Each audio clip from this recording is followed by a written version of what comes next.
आसमान से गिरे और खजूर में अटके पाकिस्तान क्रिकेट टीम की हालत आजकल कुछ ऐसी ही हो गई है।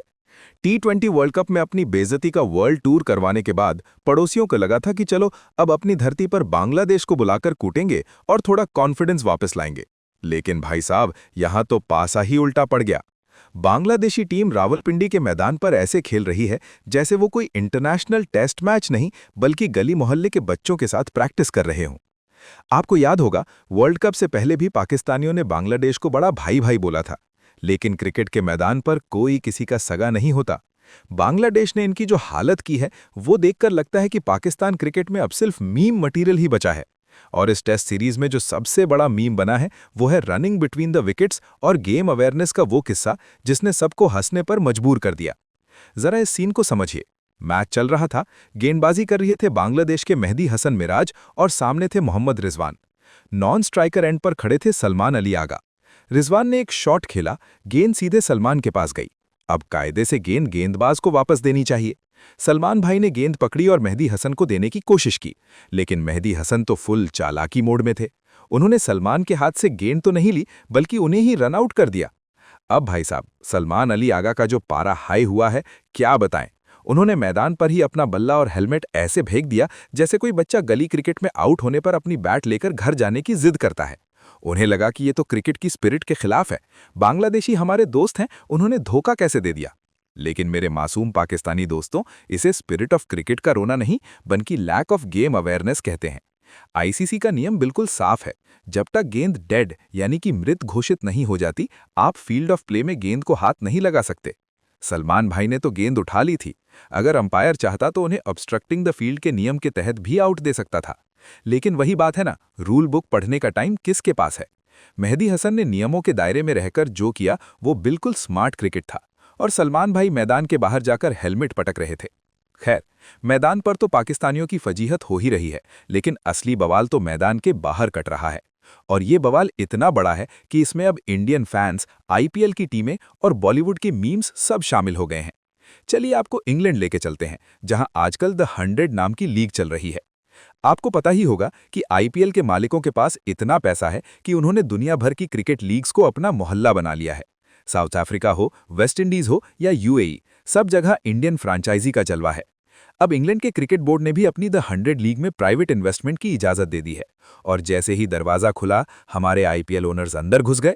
मुंबई इंडियंस ने एक टीम ले ली, दिल्ली कैपिटल्स ने एक टीम ले ली, लखनऊ वाले संजीव गोयनका भी पीछे नहीं रहे और हमारी नेशनल क्रश यानी काव्या मारन की सनराइजर्स ने भी नॉर्दर्न सुपरचार्जर्स का स्टेक खरीद लिया, जिसका नाम अब सनराइजर्स लीड्स हो गया है।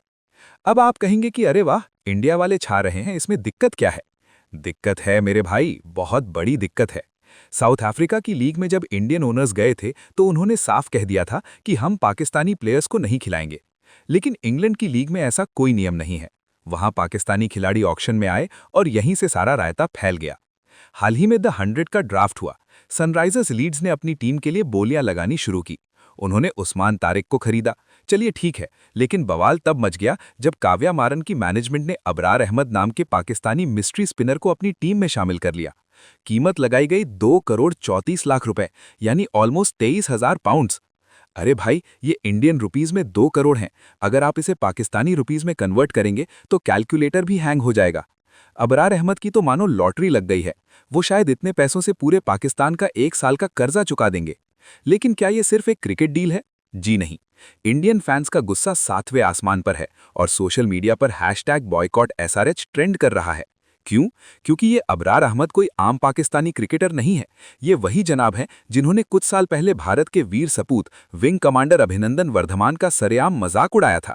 याद है आपको वो वक्त जब हमारे जवान ने दुश्मनों के छक्के छुड़ा दिए थे? तब इसी अबरार अहमद ने चाय के कप के साथ तस्वीर डालकर टी इज फैंटास्टिक वाला तंज कसा था और इंडियन आर्म्ड फोर्सेस का मजाक बनाया था। ये बात पब्लिक डोमेन में है। इंटरनेट पर इसके स्क्रीनशॉट्स आज भी मौजूद हैं। अब भारतीय फैंस का सवाल ये है कि जो इंसान हमारे देश की सेना का, हमारे हीरोज का मजाक उड़ाता है, उसे एक इंडियन ओनर वाली फ्रेंचाइजी करोड़ों रुपए की सैलरी कैसे दे सकती है? फैंस कह रहे हैं कि काव्या मारन और उनकी टीम को क्या इस बात की जानकारी नहीं थी? अगर नहीं थी तो उनकी बैकग्राउंड चेक करने वाली टीम क्या सो रही थी? और अगर पता था तो फिर भी उसे क्यों खरीदा गया? क्या क्रिकेट और बिजनेस में देश का सम्मान मायने नहीं रखता? लोग शाहरुख खान और केकेआर का उदाहरण दे रहे हैं कि कैसे कुछ समय पहले जब बांग्लादेश में हालात खराब भी नहीं थे तब मुस्तफिजुर रहमान को लेकर कितनी कंट्रोवर्सी हुई थी। लेकिन बीसीसीआई और आईपीएल ने हमेशा देश हित को आगे रखा। तो फिर सनराइजर्स को ये छूट कैसे मिल गई? राजीव शुक्ला जी यानी बीसीसीआई उपाध्यक्ष ने तो पल्ला झाड़ते हुए कह दिया कि ये तो इंग्लैंड क्रिकेट बोर्ड की लीग है, जो जिसको चाहे खरीदे, हमें क्या। लेकिन फैंस को इससे तसल्ली नहीं हो रही है। अब सोचिए, जिस खिलाड़ी को भारत में लोग देखना तक पसंद नहीं करते, वो एक ऐसी जर्सी पहनेगा जिस पर एक भारतीय ब्रांड का नाम लिखा होगा। 2 करोड़ 34 लाख रुपए। इतने पैसे में तो सनराइजर्स वाले पानी पिलाने के लिए कोई और अच्छा टैलेंट ढूंढ सकते थे। क्या दुनिया में और कोई स्पिनर नहीं बचा था? इस पूरे विवाद ने एक बहुत बड़ी बहस छेड़ दी है। क्या फ्रैंचाइजी क्रिकेट में नेशनलिज्म और बिजनेस को अलग अलग रखना चाहिए, या फिर जो इंसान हमारे देश की सेना का अपमान करे उससे हर तरह के व्यापारिक रिश्ते तोड़ देने चाहिए? दोस्तों, मैं आप लोगों से पूछना चाहता हूं, आपका इस पूरे मामले पर क्या सोचना है?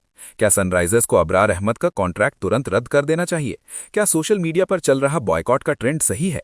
सलमान अली आगा की बेवकूफ़ी और अबरार अहमद की इस लॉटरी पर अपनी राय नीचे कमेंट सेक्शन में ज़रूर लिखकर बताइएगा।